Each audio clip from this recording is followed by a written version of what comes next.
Türkiýedäki türkmen migrantlarynyň açlyk, arassaçylyk şertleriniň pesleги we beýleki habarlary.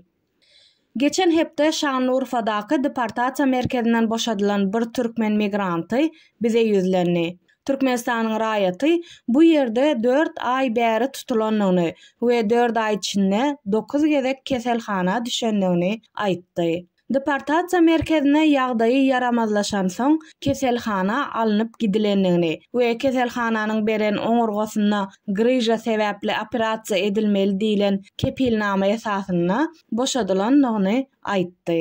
200'e golaý türkmen Şanlıurfadaky deportasiýa merkezinden boşadylmagyna garaşylýar. Köpsi deportasiýa kararyna garşy kaziýete ýüz tutdy. Olar dürli sebäplere görä Türkmenistana dolanmak islemeýärler. Esasy zat syýahatçylyk wizasyny we ýaşamak üçin ruhsat alyp bilmezlikdir. Olaryň köpsi Türkiýede işläp, çağalarynyň bilim almagy üçin pul tyşytlamaga umyt bagladylar. Beýlekler jaý satyn almak ýa-da gurulýan jaýlaryny tamamlamak umydyndadylar. Türkmenistanyň raýatlygyndan ýüze görmek we Türkiýede baky galmak üçin mümkinçilikler gözleýänler hem bar. Olaryň hersinde dürli şikaýatlar bar. Mysal üçin bu merkezdäki İmit Erwet, arassaçylyk şertleri pes, ýatýan ýerimizde dürli mörmejekler var. Öýlerine jaň etmek üçin 5 minut berýärler. Ýöne, nowat hemişe gelen ok. Mundan başga-da tutsok edilenler ýenjilýärler diýdi. Migrant boşadylandan soň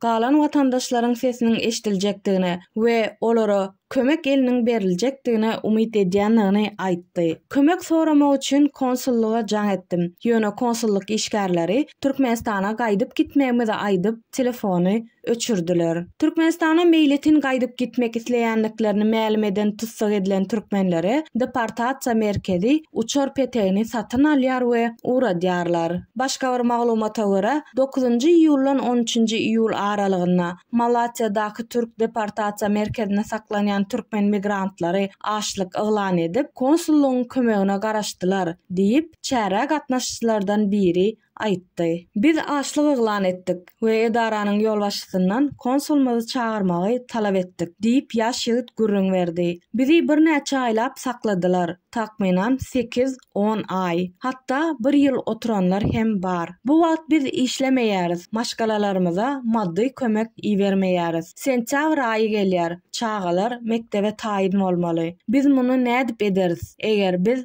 zindanda bolsak? Bu ýagdaýda merkeziň administrasiýasy migrantlara öz watanyna deportasiýa edilmegine meýletin razylyk hatyny ýazsalar, türk häkimiýetleriniň özleri üçin uçar pedeklerini satyn alyp öýlerine iýerjekdiklerini düşünürdi. Hatda maşgala agzalaryna da Türkiýede bolsa kömek etmek teklip edildi. Häzirki wagtda 40 türkmen migranty Malatyanyň deportasiýa merkezine saklanýar. Olaryň köpüsi türk häkimiýetleriniň soňky döwürde reýtleri güýçlendirilen resmi namalary nädogry möhleti geçen adamlar. Şeýle migrantlary Türkmenistana gaýtarmak üçin merkeziň başlygy 2 aýyň içinde türkmen konsullugyndan şahadatnama almaga kömek etjekdigini aýtdy. Şeýle de bolsa Çeşme'niň habaryna görä, açlyk eden migrantlar deportasiýa edilmäge razy bolmadylar we türkmen konsuluna Türkiýedäki konsulluk edaralarynyň resmi namalar almaga kömek bermeklerini haýyş etdiler.